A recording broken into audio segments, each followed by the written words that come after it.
pourquoi la mentalité de business est votre clé pour réussir et comment la développer. Vous avez peut-être le meilleur produit ou service, mais si peut-être votre mentalité ne s'aligne pas avec votre ambition, vous risquez de stagner. Vous devez aligner votre mentalité à vos ambitions pour avancer.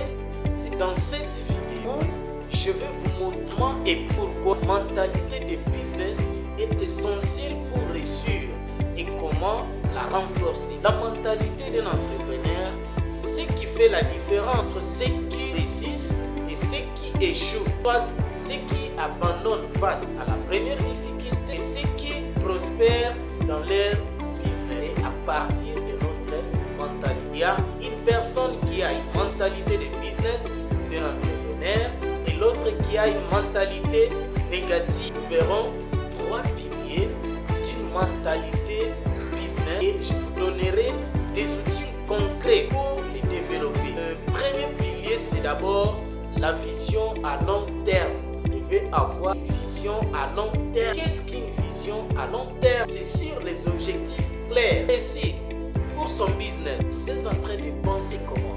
Imaginez à Steve Jobs, il n'était pas content de vendre seulement des ordinateurs, mais il avait une vision de changer le monde entier.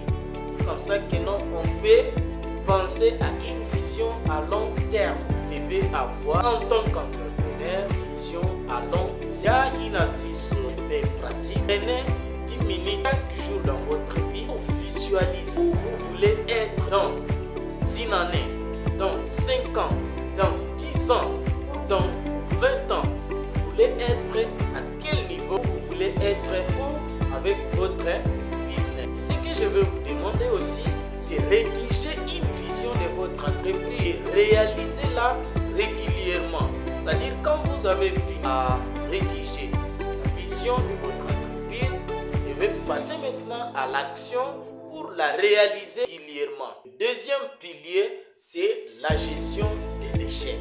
Nous connaissons les échecs dans notre vie plutôt. Et l'importance de changer sa perception. Comment vous êtes en train de percevoir les échecs? Ce ne sont pas des échecs, mais c'est aussi des apprentissages. Il y a plusieurs personnes qui se freinent parce qu'ils ont échoué. Non, quand il y a l'échec, vous devez apprendre. Nous avons l'exemple de Thomas Edison. Il a échoué plus de 1000 fois pour faire l'ampoule que nous sommes en train d'utiliser aujourd'hui. Il ne s'est pas fatigué. Une pratique ou bien une astuce pratique, c'est quoi? C'est adopter une mentalité de l'amélioration continue. Chaque jour, vous devez vous améliorer. Et chaque échec dans votre vie est une leçon qui peut vous aider à comment avancer dans la vie ou comment apprendre. Qu'est-ce que l'échec m'apporte? Et ce que vous devez faire, c'est quoi? C'est tenir un journal des échecs où vous allez écrire toutes les erreurs de la journée. Écrivez ce qui n'a pas marché, ce qui n'a pas fonctionné. Comment vous pouvez améliorer ça? Comme ça qu'un entrepreneur doit marcher. Et nous avons aussi la discipline et la résilience. La discipline, c'est bien. Ça demande aussi la résilience. Le succès ne repose pas seulement sur la motivation seule, mais aussi sur la discipline. Vous pouvez être motivé, mais si vous n'êtes pas discipliné, vous ne pouvez pas réussir. Un exemple concret, parler des routines matinales efficaces pour booster la productivité, aussi une discipline. Et une astuce à ce niveau que je peux vous donner à travers cette vidéo, que vous devez créer des habitudes productives. Par exemple, consacrer chaque jour une heure à une activité stratégique pour votre business. Comment vous êtes en train de voir? Et à ce niveau, c'est la planification. Vous planifiez vos journées avec des objectifs qui sont clairs, des objectifs qui sont mesurables, des objectifs qui sont atteignables pour que votre business puisse marcher. Je pense que c'est comme ça qu'un entrepreneur doit agir ou doit faire chaque jour dans sa vie.